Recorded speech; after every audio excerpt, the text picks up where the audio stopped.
The Tale of Squirrel Nutkin.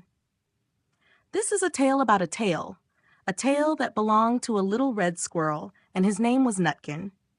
He had a brother called Twinkleberry, and a great many cousins. They lived in a wood at the edge of a lake.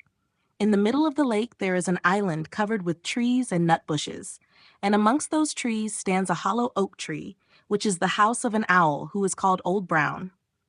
One autumn when the nuts were ripe, and the leaves on the hazel bushes were golden and green, Nutkin and Twinkleberry and all the other little squirrels came out of the wood and down to the edge of the lake. They made little rafts out of twigs, and they paddled away over the water to Owl Island to gather nuts. Each squirrel had a little sack and a large oar, and spread out his tail for a sail. They also took with them an offering of 3 fat mice as a present for Old Brown, and put them down upon his doorstep.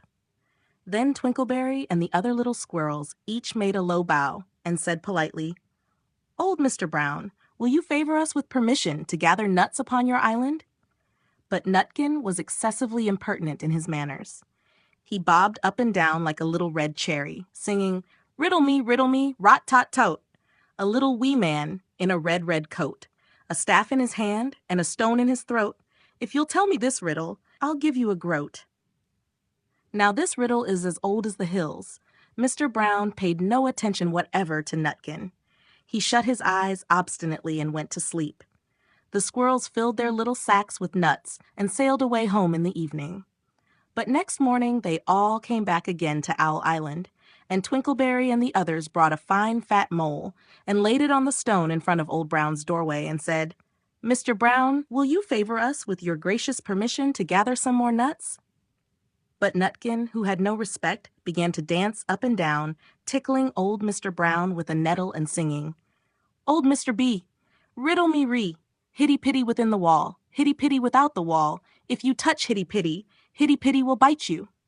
Mr. Brown woke up suddenly and carried the mole into his house. He shut the door in Nutkin's face. Presently a little thread of blue smoke from a wood fire came up from the top of the tree, and Nutkin peeped through the keyhole and sang, "A house full, a hole full, and you cannot gather a bowl full." The squirrels searched for nuts all over the island and filled their little sacks.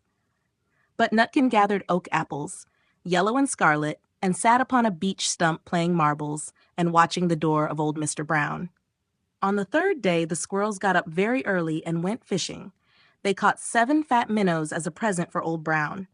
They paddled over the lake and landed under a crooked chestnut tree on Owl Island. Twinkleberry and 6 other little squirrels each carried a fat minnow, but Nutkin, who had no nice manners, brought no present at all. He ran in front, singing, "The man in the wilderness said to me, 'How many strawberries grow in the sea?' I answered him as I thought good, 'As many red herrings as grow in the wood.'" But old Mr. Brown took no interest in riddles, not even when the answer was provided for him.